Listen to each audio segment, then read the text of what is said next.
Le président nigérien Goodluck Jonathan était ce matin face aux députés de l'Assemblée nationale. Plusieurs sujets au nombre desquels les relations entre le Nigeria et la Côte d'Ivoire étaient au centre de ce message aux représentants du peuple de notre pays, la Côte d'Ivoire. La Côte d'Ivoire célèbre ce samedi 2 mars la 60e journée mondiale des lépreux. En Côte d'Ivoire, plus de 1000 cas ont été dépistés en 2012, l'année dernière, selon le ministère de la Santé. Comme tous les samedis, dans le 20h, la page culture, une œuvre littéraire qui a pour titre « Tout grand changement est un ouragan ». Nous en parlerons dans quelques instants. Voilà pour le sommaire. Bonsoir et bienvenue à ce tour complet de l'actualité en Côte d'Ivoire et à l'étranger. Commençons en images par le départ du président nigérian qui a participé au 42e sommet de la CEDEAO tenu récemment à Yamoussoukro, la capitale politique ivoirienne. À son départ à l'aéroport Félix Houphouët-Boigny d'Abidjan-Port-Boué, il a été accompagné par le président ivoirien Alassane Ouattara, président en exercice de la CEDEAO pour un second mandat. Des honneurs militaires ont été rendus aux deux présidents et étaient présents à l'aéroport lors du départ du président nigérien et bien des personnalités d'institutions ivoiriennes et plusieurs membres du gouvernement ivoirien avec à leur tête le Premier ministre Daniel Kablan-Duncan.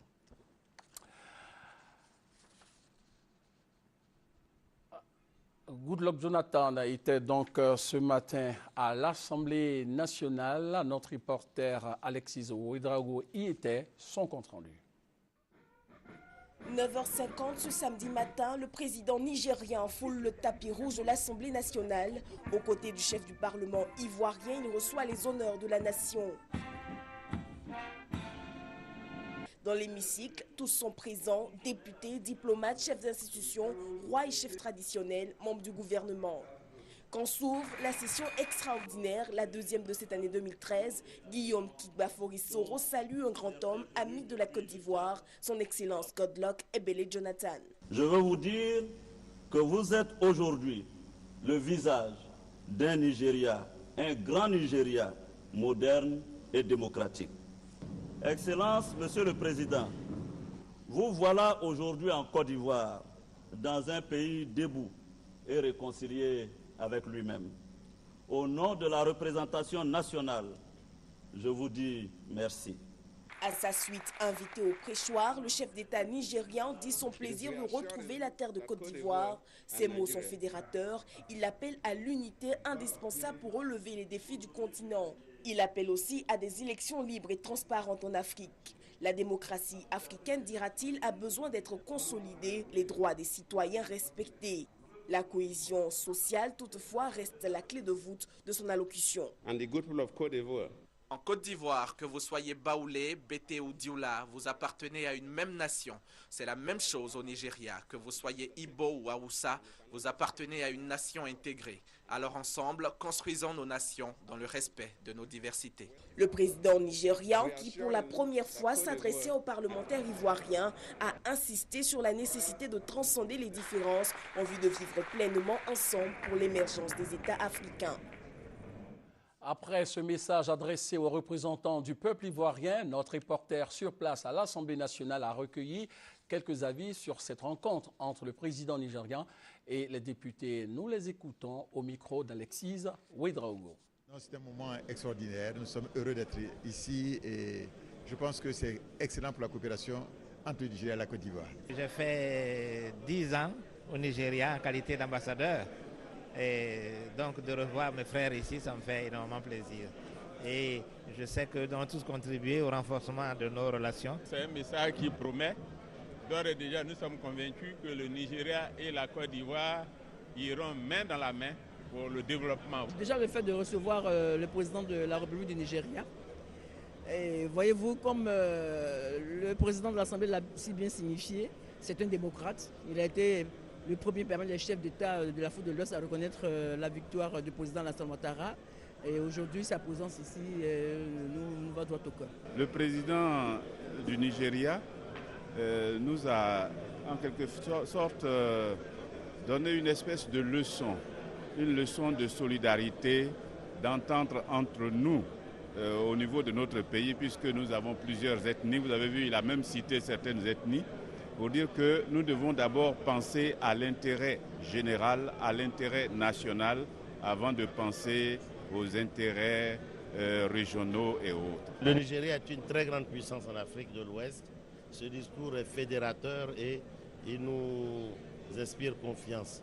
Nous pensons que l'Afrique de l'Ouest va désormais s'en sortir parce que le Nigeria va fédérer beaucoup de choses et avec la Côte d'Ivoire, ça ira encore mieux pour le bien de la CEDEAO et de l'Afrique de l'Ouest. Après l'Assemblée nationale, le président nigérian s'est rendu au forum économique du secteur privé organisé par le CPC, le Centre de promotion des investissements en Côte d'Ivoire. Il a été question du développement du partenariat économique entre la Côte d'Ivoire et le Nigeria, nous dit notre reporter Alvorassa. Forum économique du secteur privé ivoiro-nigérien en présence du président nigérian, le Dr Ebele Goodluck Jonathan. Lors de cette rencontre, le directeur général du Centre de promotion des investissements en Côte d'Ivoire, Esmel Emmanuel Essis, a présenté au président nigérian et sa délégation, aux hommes d'affaires nigérians et ivoiriens, les atouts économiques de la Côte d'Ivoire, le commerce, l'agriculture, les mines et l'énergie, les services et le tourisme. L'investissement privé est en bonne route. L'État est en train de créer tout le contexte qu'il faut pour pouvoir mieux enclencher les programmes PPP en partenariat public-privé. Le ministre du Commerce du Nigeria et le directeur de la promotion des investissements de ce pays ont invité les hommes d'affaires ivoiriens à investir au Nigeria, pays qui dispose, selon eux, de plusieurs infrastructures pour le développement des affaires. Ces propos sont soutenus par le président nigérian, le Dr Ebele Goodluck Jonathan, pour qui la Côte d'Ivoire et le Nigeria ensemble vont propulser le développement de la sous-région. C'est pourquoi, outre le renforcement des relations entre ces deux pays, selon lui, la coopération sud-sud doit se développer davantage. Et des actions vont être menées dans plusieurs secteurs d'activité, avec en priorité la construction de l'autoroute entre Abidjan et Lagos. Pour terminer, le président de la République fédérale du Nigeria a invité les hommes d'affaires du Nigeria et de la Côte d'Ivoire à être au devant du développement économique de l'Afrique de l'Ouest. Au programme de cette visite d'État du président Goodluck Jonathan, une rencontre avec les responsables de la communauté nigériane en Côte d'Ivoire. Les temps forts de cette rencontre avec Alvorassa. Les responsables de la communauté nigériane vivant en Côte d'Ivoire ont échangé avec le président nigérian, le Dr Ebele Goodluck Jonathan. Et selon ces responsables, c'est une communauté organisée qui vit en parfaite harmonie avec les Ivoiriens. Ils ont soutenu par ailleurs que bien que vivant hors du Nigeria, ils sont préoccupés par son développement. C'est pourquoi ils souhaitent que les autorités nigérianes ne les oublient pas, et qu'elles mettent tout en œuvre pour leur épanouissement. D'où leur volonté de voir l'État fédéral du Nigeria construire en Côte d'Ivoire une école nigériane à l'image des écoles françaises et américaines. Le président nigérien, en retour, les a invités au respect des lois ivoiriennes. Parlant de l'intégration au niveau de la sous-région, il les a rassurés que les présidents de la CEDEAO y travaillent pour qu'elle soit effective. Pour terminer avec le secteur éducatif, une préoccupation de la communauté nigériane vivant en Côte d'Ivoire, il a dit que son ministre de l'Éducation nationale sera le jour à venir en Côte d'Ivoire pour étudier la question avec le ministère ivoirien de l'Éducation nationale. Cette visite d'État qui s'inscrit dans le cadre de la promotion de l'intégration sous-régionale a été l'occasion pour la rédaction du RTI 1 d'aller à la rencontre des Nigérians vivant en Côte d'Ivoire. Comment vivent-ils dans la société ivoirienne? La réponse avec Koné Adama. Dans la commune de Koumassi, ils ont imposé leur marque dans l'adressage des rues du quartier Remblai. Carrefour Ibo, tel est le nom que porte cette intersection sur l'axe menant au lycée La Colombe. Carrefour Ibo, nom évocateur de la forte concentration de ce peuple dans la commune. Ici, comme partout ailleurs en Côte d'Ivoire, l'intégration de la communauté nigériane n'est pas qu'une simple prescription de la CEDEAO. C'est une réalité vivante au quotidien. Moi, je suis né ici, j'ai grandi ici et vis avec les Ivoiriens. Mais la visite du président Goodluck vraiment m'a fait du bien. Ça me donne encore l'opportunité et le courage qui me donne encore la force qui me montre que le Nigeria et la Côte d'Ivoire vraiment sont des frères, ils sont unis. On est bien avec Ivoiriens, bien. C'est un coupé de nous depuis 2002 jusqu'à là, on n'a pas eu de problème avec les gens. Mon magasin, ça marche un peu. Je suis né ici, mais je suis reparti au Nigeria. J'ai grandi au Nigeria avant de retourner ici. Et je travaille en Côte d'Ivoire. Je vis bien et me sens bien. En tout cas, vraiment, je ne peux pas gâter notre Ivoirien. Bien plus, certains en sont à la fusion de cœur. Ma femme, elle est Kourango, moi je suis Yoruba. Donc c'est de bonnes relations. Je crois qu'on vit en tant que des frères, un Ivoirien, un Nigérien, il n'y a pas de discrimination, on vit à l'harmonie. Ma femme c'est un BT, Ivoirien ici. J'aime Côte d'Ivoire. Moi j'aime toutes les nourritures ivoiriennes, j'aime placaré, foutou. Du bolo, sauce du bolo. Ces ressortissants de la sous-région ouest-africaine exercent dans divers domaines d'activité: services, commerce, transport, importation de produits divers, fonds industriels, affaires. Toutefois, la traditionnelle activité de ces commerçantes nigérianes au marché et au coin de rue est toujours d'actualité. C'est notre show qu'on vend, pommade, tout, on ménage tout pour vendre. Ici, c'est devenu comme chez nous. Avec leur petit commerce de proximité, ces femmes en ango, comme on les appelle, rythment harmonieusement la vie économique et sociale de la Côte d'Ivoire. Voilà, c'était une idée du vécu quotidien de la communauté nigérienne en Côte d'Ivoire. Et avant son départ, Goodluck Jonathan et son épouse ont été les hôtes d'un dîner officiel offert par le couple présidentiel ivoirien. Au cours de ce dîner, Goodluck Jonathan a été élevé à la dignité de Grand Croix de l'Ordre national et son épouse, Patience Goodluck, faite commandeur de l'Ordre national. Le témoignage de Viviane Agnimer. Les présidents Alassane Ouattara et Goodluck Ebele Jonathan, deux chefs d'État qui se vouent une estime réciproque et qui sont tous deux déterminés à développer un partenariat fort entre leurs deux pays que sont la Côte d'Ivoire et le Nigeria. Au cours du dîner officiel offert vendredi soir par le président de la République, Alassane Ouattara, et son épouse au couple présidentiel nigérian au palais présidentiel, des toasts ont été adressés à ce nouveau partenariat entre les deux pays. Le renforcement de la coopération favorisera le décollage économique de la région, a souligné le chef de l'État ivoirien, une vue également partagée par le chef de l'État nigérian. Je me réjouis de notre large convergence de vues quant aux moyens à mettre en œuvre pour intensifier et renforcer le partenariat de type nouveau que nous voulons instaurer. Au regard des énormes potentialités que possèdent nos deux pays, qui sont parmi les principaux pôles d'attraction de la CEDEAO, il est indéniable que le renforcement de notre coopération favorisera le décollage économique de notre espace régional. Monsieur le Président et chers frères, le Nigeria est une grande nation dont la voix porte. Elle nourrit la légitime ambition de jouer un rôle de premier plan sur la scène africaine et internationale. Et cette ambition se justifie parfaitement au vu de ses énormes ressources humaines et matérielles, de la qualité de ses cadres, ainsi qu'au sens des affaires de ses opérateurs économiques. Nous avons confiance dans sa capacité à jouer un rôle positif pour la région, un rôle moteur pour l'Afrique et à relever les défis auxquels le continent africain est toujours confronté en jouant un rôle de leadership. Des distinctions honorifiques ont été décernées au chef de l'État nigérian et à son épouse. Le président de la République, Alassane Ouattara, a remis la médaille de Grand Croix à son homologue.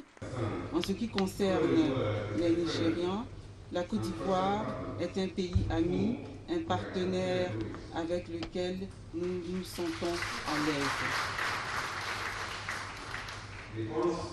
Les liens entre nos deux pays viennent de loin.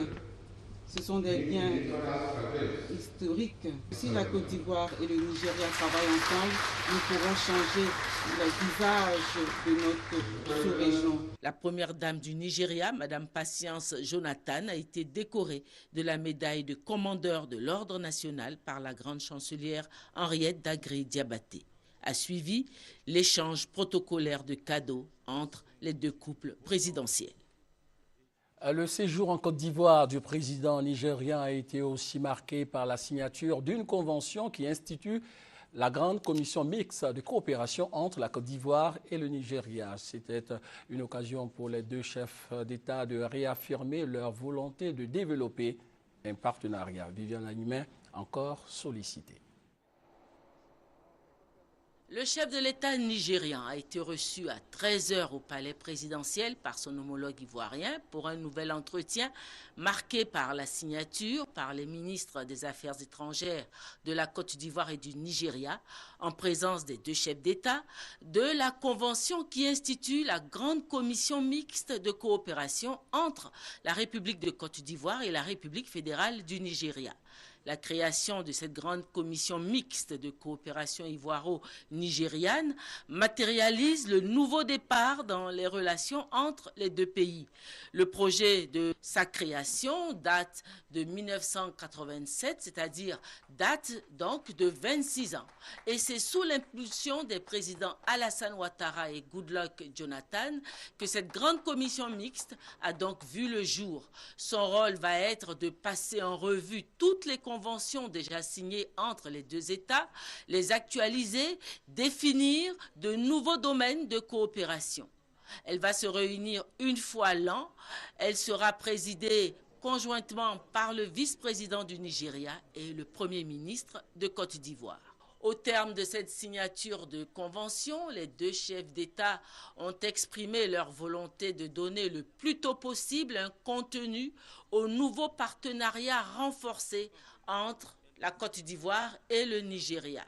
De nombreux projets sont annoncés, comme la création d'une autoroute Abidjan-Lagos, la création d'un corridor, la création d'une ligne ferroviaire, etc. D'ores et déjà, les deux chefs d'État ont annoncé la construction de l'autoroute Abidjan-Lagos qui sera fin prêt à la fin de l'année 2014. Nous sommes pleinement engagés à l'autoroute Abidjan-Lagos. Nous allons travailler de sorte que ça puisse prendre fin l'année prochaine. En ce qui concerne le financement, ça ne sera pas un problème parce que ça ne sera pas financé par l'État. Nous allons voir les banques, les investisseurs et donc les structures de financement. Et donc dans 2 semaines à venir, donc, le ministre de l'infrastructure économique va se rencontrer avec les commissaires de la CEDEAO en charge de l'infrastructure et pour mettre en place, n'est-ce pas, un plan. Et donc, cette commission ne sera pas sous le contrôle d'un pays. Ça ne sera pas sous le contrôle du Nigeria, du Togo, du Bénin ou de la Côte d'Ivoire. Afin que, n'est-ce pas que, et donc, la circulation sur cette voie Lagos-Abidjan puisse être une réalité et que vraiment il y ait une fluidité routière. Je voudrais vous réitérer nos remerciements, mes remerciements personnels ainsi que ceux de la Première Dame, à vous-même, à Madame la Première Dame de la République fédérale du Nigeria, du gouvernement et du peuple ivoirien. Et bien évidemment, j'accepte avec plaisir votre invitation pour effectuer une visite au Nigeria dans les délais que nous aurons convenus par voie diplomatique. Merci encore, Monsieur le Président. L'axe Abidjan-Lagos, consolidé au terme de cette visite d'État de 48 heures du président Goodluck Ebele Jonathan, le chef de l'État nigérian et son épouse devaient quelques heures plus tard regagner leur pays. Un communiqué final a sanctionné cette visite d'État de 48 heures du président nigérian. Les décisions de cette visite d'État ont été consignées dans ce communiqué rendu public par le ministre d'État, ministre des Affaires étrangères. Au plan économique, du commerce et des industries, au niveau commercial, Les deux délégations ont noté que bien qu'en constante progression, le niveau des échanges commerciaux reste en deçà des potentialités réelles de leur pays et de la qualité de leur coopération. Afin d'y remédier, les deux délégations ont convenu d'apporter des instruments juridiques et de prendre toutes les mesures nécessaires pour favoriser une augmentation du volume des échanges en réglant, entre autres, le problème sur les règles d'origine de certains produits. Les deux délégations ont reconnu les nombreuses opportunités qu'offrent leurs économies et souligné la nécessité de renforcer leur coopération pour en tirer un bénéfice mutuel. À cet égard, elles ont encouragé le secteur privé ivoirien et nigérian à intensifier davantage leurs efforts pour établir un partenariat gagnant-gagnant.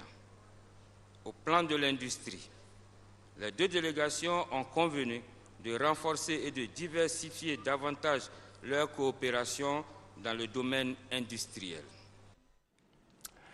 Les premières dames de Côte d'Ivoire et du Nigeria ont visité la pouponnière de Yopougon-Atié, une visite marquée par un geste de portée sociale et humanitaire. Un don de matériel et d'équipement évalué à environ 20 millions de francs CFA et plusieurs dons en espèces ont été faits aux enfants de cette pouponnière. Le témoignage de Patricia Omo-Etia. Accueil chaleureux pour souhaiter la bienvenue aux premières dames de Côte d'Ivoire et de la République du Nigeria. Émue, la première dame de Côte d'Ivoire exprime son amour aux enfants de la pouponnière de Yopougon. Sachez que vous n'êtes pas seul. Les difficultés que vous traversez sont une réelle préoccupation pour moi et je serai toujours à vos côtés pour vous aider à y faire face. La première dame du Nigeria est également présidente des premières dames pour la paix en Afrique. Elle a été plusieurs fois récompensée pour son engagement humanitaire et son implication aux côtés des plus faibles. Le personnel de l'hôpital, je vous félicite pour votre travail. Nous avons visité, tous les locaux sont propres, les enfants sont en bonne santé. Je vous félicite. Dans un langage empreint d'humilité, la première responsable de l'institution exprime ses remerciements aux illustres donatrices. Tous les enfants de la pouponnière de Yopougon-Atié vous remercient pour votre soutien sans faille, pour votre amour et pour l'ensemble des actions de haute portée sociale que vous menez pour le bien des enfants. Ces dons en vivres et non-vivres d'une valeur de 20 millions de francs CFA et 5 millions en espèces pour encourager le personnel de la pouponnière de Yopougon. Partageant les mêmes valeurs de solidarité et d'amour, Madame Patience Goodluck, première dame et présidente des premières dames pour la paix en Afrique, a offert $30 000, c'est-à-dire 15 millions de francs CFA, à la pouponnière de Yopougon. Par ce geste, Patience Goodluck soutient Madame Dominique Ouattara dans les actions qu'elle mène en faveur des couches sociales les plus déshéritées. La pouponnière de Yopougon est une structure étatique à caractère social et créée en novembre 1978, il y a donc 35 ans. L'Institut compte actuellement 62 pensionnaires âgés de 0 à 38 ans. Patricia Omo nous invite à découvrir cette pouponnière. La pouponnière de Yopougon-Atié a ouvert ses portes le 20 novembre 1978. La catégorie des enfants abandonnés constitue la majorité de l'effectif actuel de la structure. La tranche d'âge varie de 0 à 38 ans. Le taux des enfants varie au cours de l'année. Donc, quelquefois, les dons nous aident à appuyer les efforts que l'État fournit déjà pour le bien-être de ses enfants.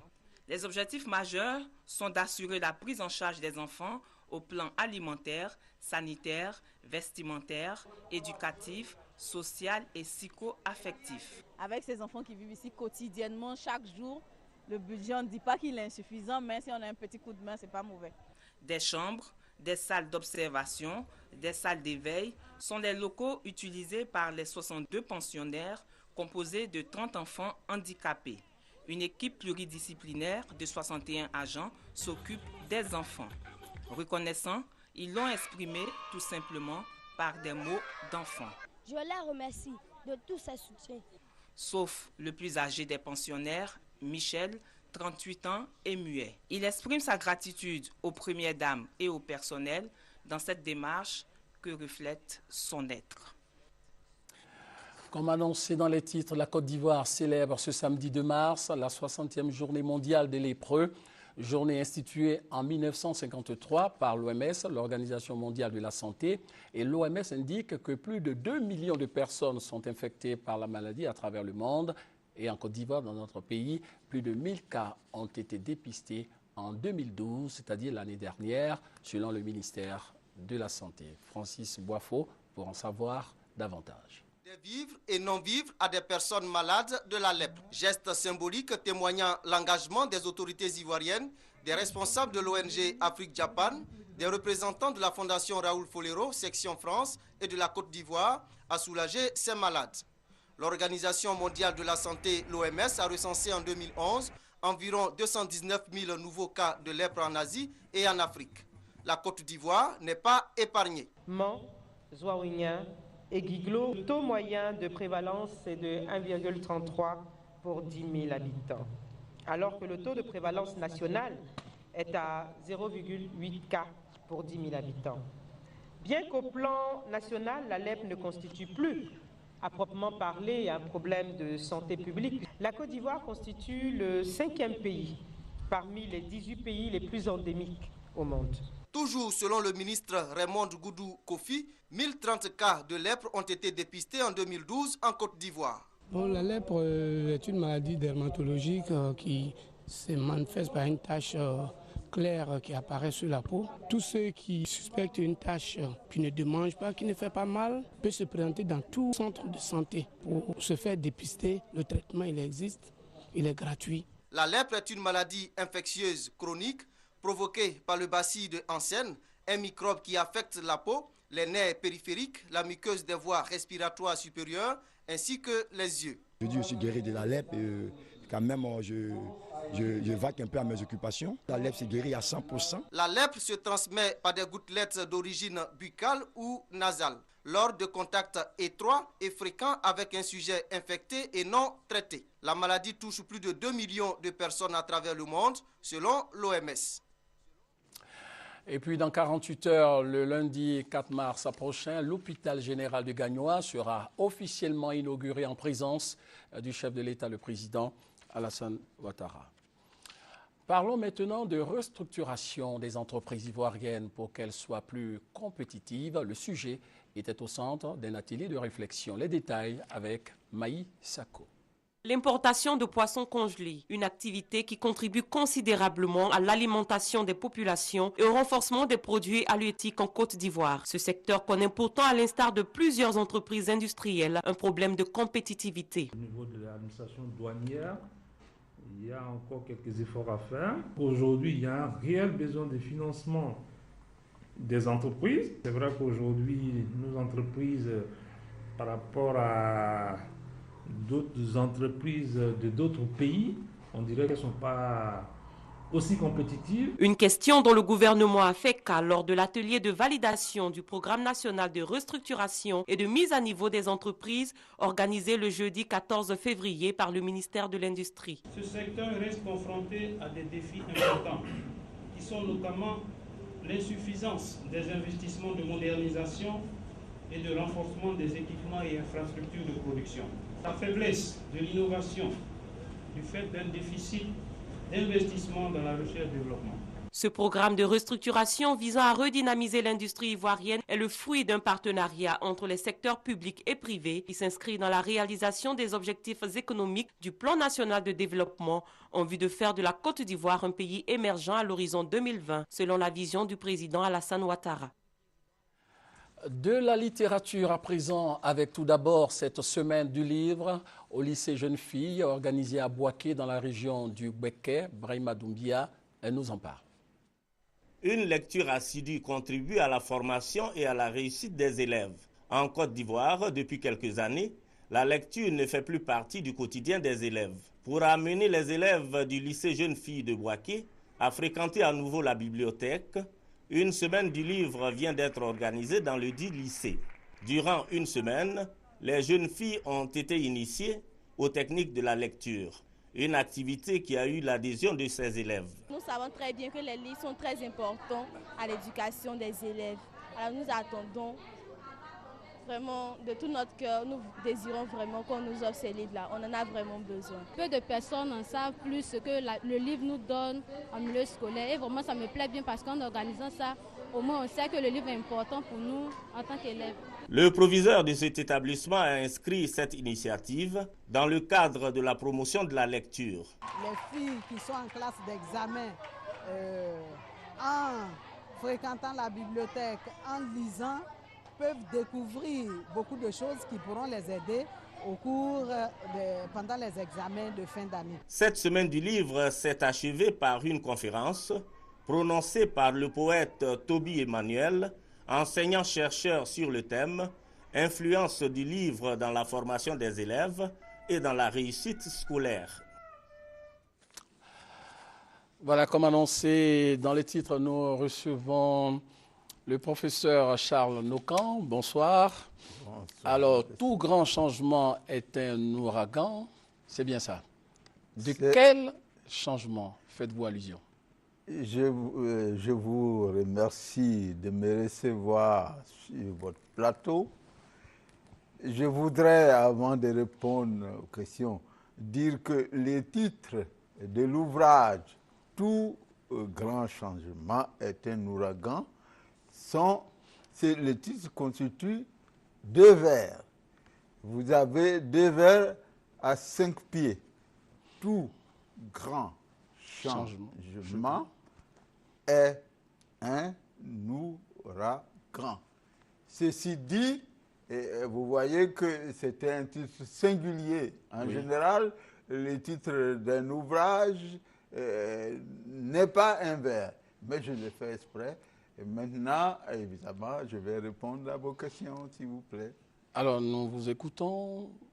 De quel changement faites-vous allusion? Parce que je sais que votre œuvre s'inspire de la crise sociopolitique traversée par notre pays. Oui, mais il s'agit de tout grand changement.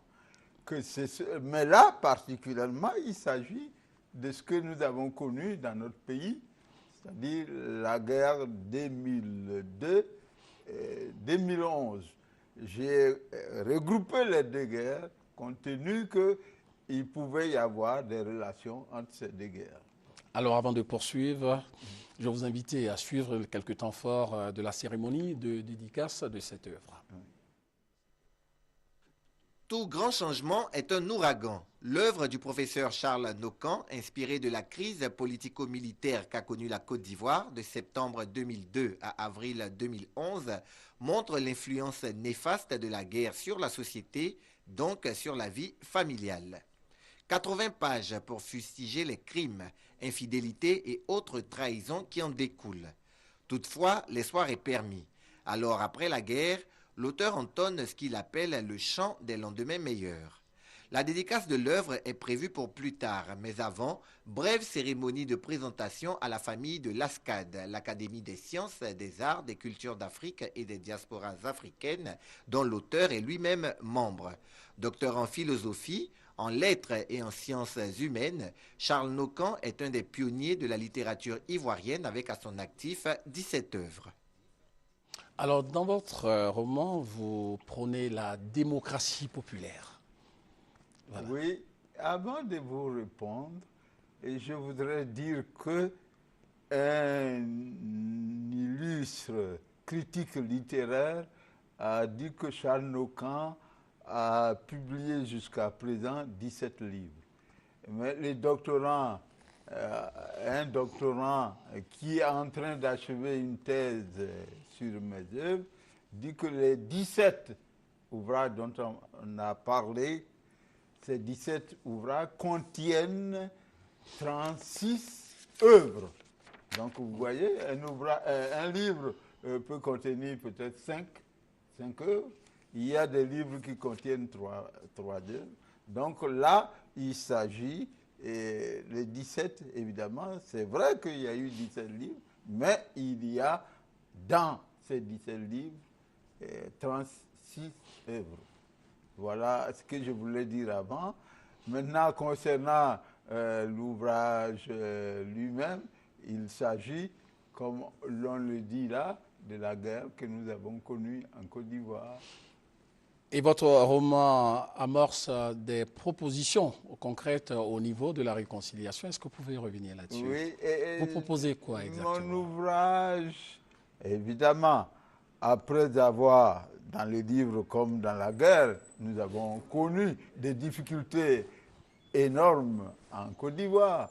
Nous avons eu, évidemment, à vivre d'énormes difficultés. Il y a eu des crimes et des crimes. Et donc, qu'est-ce que je propose? Je ne propose pas grand-chose, mais je dis qu'en fait, des politiques, des hommes politiques qui ont la même idéologie se combattent. C'est ce qui s'est produit chez nous. On a parlé de social-démocratie. La social-démocratie et si vous voulez, la social-démocratie et le capitalisme tel qu'on connaît, c'est la même chose. Alors que moi, je suis un marxiste, et dans ce cadre-là, c'est là que je propose ce que j'ai appelé, si vous voulez, ce que j'ai appelé, vous le savez bien, la démocratie populaire par rapport à la démocratie bourgeoise. Alors, il y a un processus de réconciliation. Je reformule ma question. Oui. Vos propositions dans ce processus de réconciliation nationale, parce que vous en parlez dans votre roman. Je suis pour la réconciliation. La réconciliation. Oui. Mais je dis qu'il est difficile de nous réconcilier. Pourquoi? Étant entendu que, si vous voulez, dans la mesure où nous continuons d'être ce que nous sommes, c'est-à-dire, ou que nous avons deux idéologies principales. Nous continuons d'être ce que nous sommes, mais c'est-à-dire, parce qu'il s'agit d'aller à la réconciliation après la crise que notre pays a. Oui, on va à la réconciliation, mais je dis qu'il serait difficile d'arriver rapidement à la réconciliation. Ah d'accord, mais on va y arriver. On va y arriver. Voilà, on doit y arriver. On doit y arriver, et pour qu'on y arrive, il faut que nous nous débarrassions de certaines difficultés qui ne nous permettent pas d'y arriver. Ces difficultés-là sont le tribalisme, et si vous voulez, le népotisme, la corruption qui mine notre pays. Tant qu'il y a ça, nous ne pouvons pas parvenir, si vous voulez, à une réconciliation, à une cohésion sociale immédiatement. Alors, on va terminer avec cette question. Que souhaitez-vous que les Ivoiriens, les lecteurs, retiennent de votre livre? Tout changement, tout grand changement est un ouragan. Ce que je voudrais qu'on retienne, c'est que, évidemment, qu'on aille vers cette cohésion sociale dont nous avons parlé, qu'on aille aussi vers la réconciliation, mais pour aller vers cette réconciliation, vers cette cohésion, il faut se débarrasser de tout ce dont j'ai parlé tout à l'heure, c'est-à-dire du tribalisme et du socialisme, pour parvenir à avoir une véritable paix. Merci d'avoir accepté notre invitation. Fin de ce journal, rappelons que le président nigérien Goodluck Jonathan a quitté cet après-midi Abidjan après une visite d'État de 48 heures. Et le lundi 4 mars prochain, l'hôpital général de Gagnoa sera officiellement inauguré en présence du chef de l'État. Les préparatifs sur place à Gagnoa. L'élément n'est pas là. Alors, merci de nous avoir suivis. Bonne suite de programme sur RTI 1. On se retrouve demain à 20 h avec beaucoup de plaisir.